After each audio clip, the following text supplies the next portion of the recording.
Você é a favor de cotas? Quando se Não, põe cotas? não sou a favor. Né? Por que não? Não, eu acho que o que tem que ter é outro tipo de incentivo, na verdade. Como assim? Fala um exemplo, por exemplo. Um exemplo desse incentivo. Você tem que dar mais formação mesmo e oportunidade. E a pessoa entra por conta Sim, da capacidade exatamente. da pessoa, independente se ela ser... Exatamente, não por um número de cumprir tabela, nada disso.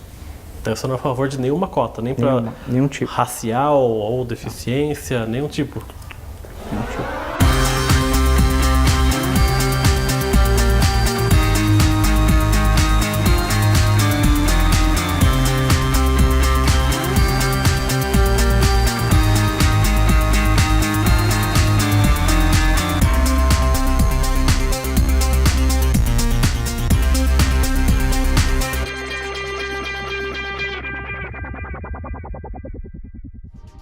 O programa Gente em Destaque vai conversar hoje com o pintor e pesquisador Charles Vinandi.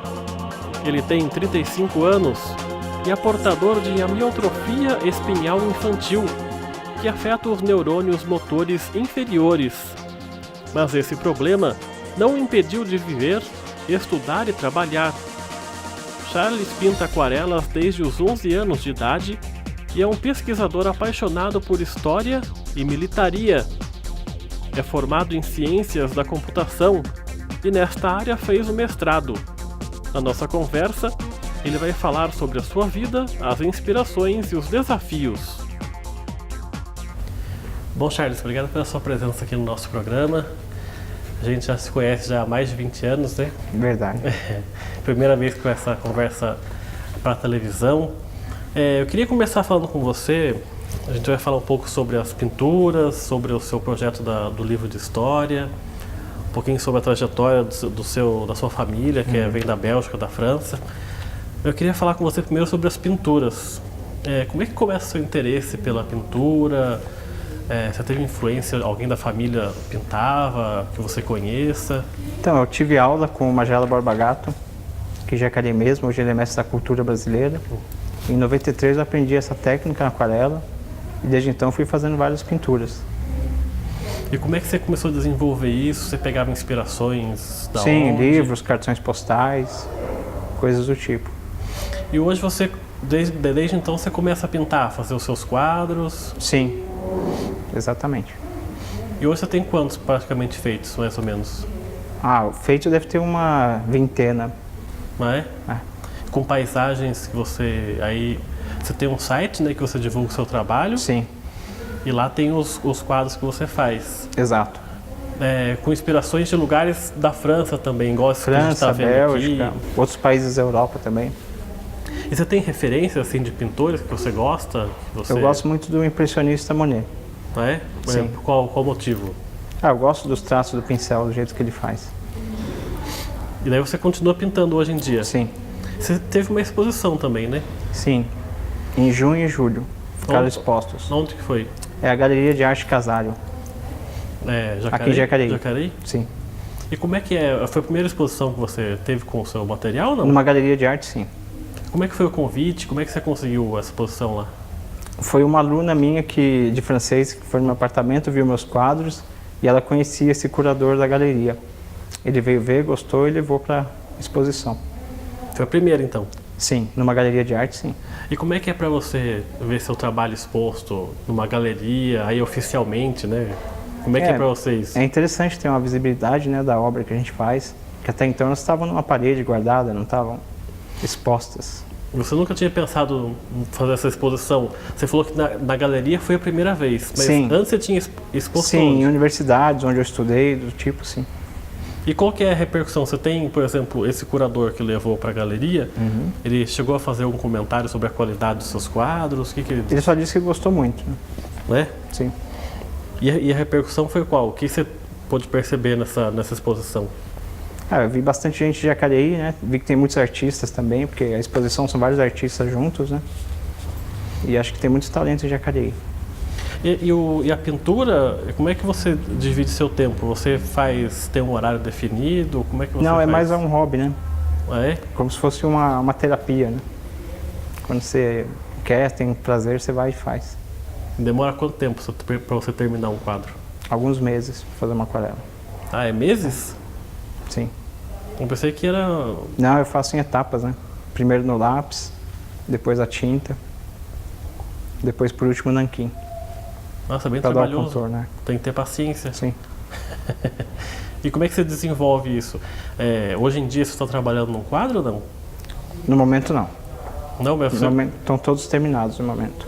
E você deixou eles na exposição? Estão guardados alguns na sua Alguns casa? estão em pastas, outros estão enquadrados, outros estão na galeria ainda. E são quadros que estão à venda? Sim, estão todos à venda. Qual é o site que estão expostos? Pode falar que a gente põe no crédito aqui? É vinandi.netsgate.ch. E lá eles... Sim, os quadros estão os no quadros site. estão lá, todos. Sim. E você também, eu vi aqui da pintura, que você também fez quadros sobre tanques de guerra, sobre... aqui é um avião. um avião. O tema militar me interessa muito. Sim. Vamos falar sobre isso então um pouco. Isso começa quando também? Você começa a pintar em 93, com 11 anos. Uhum. E o tema da história, o gosto pela militaria, também nessa época? Eu acho que ele é bem mais antigo. Ah, é? Quando? Sempre gostei desse tema. Meus bisavós lutaram nas 2 guerras mundiais, então já tem histórico de família, né? E conforme iam contando as histórias durante os almoços e aperitivos e cafés, eu ia sempre me interessando mais. Ia guardando a história da Isso. memória. E por volta de 97, 99, eu comecei a escrever mesmo. Aí você teve esse projeto. Sim. Fala um pouquinho sobre ele. É um livro de quase 1000 páginas. 1000 páginas De sobre texto. de texto sobre as 2 guerras mundiais. Isso. Aí não é um aspecto assim mais fechado, é a história geral, é isso? Exatamente. É o conflito todo em ordem cronológica, as batalhas com detalhes, a geopolítica, tudo isso. Tem algum aspecto assim, que você pudesse puxar que mais te impressiona aí na Primeira Guerra e na Segunda Guerra, pra você falar pra gente? Eu acho que nas 2 guerras o que mais me chamou a atenção é como a tecnologia evolui com a guerra. Como se cria armas cada vez mais poderosas para matar os outros, né? Nesse momento você tem um boom de desenvolvimento muito grande. Mas a Segunda também, né? Também. A Primeira também, né? Os tanques de guerra vieram na Primeira Guerra Mundial, os gases asfixiantes, armas químicas, os aviões mesmo. Você levou praticamente 20 anos escrevendo. Sim. Hoje o livro tem 900 páginas só de texto. E você está pegando fotos também. Tem algumas fotos que o meu bisavô tirou nas trincheiras, tem ilustrações feitas por um artista de Jacareí e tem alguns mapas que eu mesmo estou fazendo, estou desenhando. E esse livro tem previsão para lançar? Você está procurando Está à procura de uma editora. Uma editora para fazer o que tem lançamento? interesse na obra. Exatamente. E como é que você acha que vai se desenvolver isso? Você especula algum prazo para você poder publicar isso ou você vai esperando até alguma editora? Não tem prazo. Assim que a editora achar, tiver interesse, eu... Porque também, como você falou das fotos também, o livro ainda, do texto sim completo, mas das fotos ainda você vai... Isso, distribuir no trabalho. Fala um pouquinho sobre a história da sua família. Tem a Bélgica presente, a França presente. Fala um pouquinho sobre esses seus antepassados e a importância deles na sua vida mesmo, para você escrever o livro, por exemplo, né? Quem foram os seus antepassados? Eles lutaram na guerra como muita gente, né? Convocados, alguns voluntários. E o que mais chama atenção mesmo é que isso aí foi passando, né? Essas histórias na família. Contado de forma oral e, por fim, acaba até sendo escrito. A primeira geração que chega a Jacareí são os seus avós? Nos anos 50. Uma batalha que eu sei que participou, outra, a gente fica imaginando como que eles se enfrentaram isso. Mas você cita o nome deles no seu livro? Só no prefácio. No prefácio? Eles tiveram... Sim. Só no prefácio o que eles passaram, o que eles viveram. Mas fora isso, o livro é mais um aspecto global da guerra.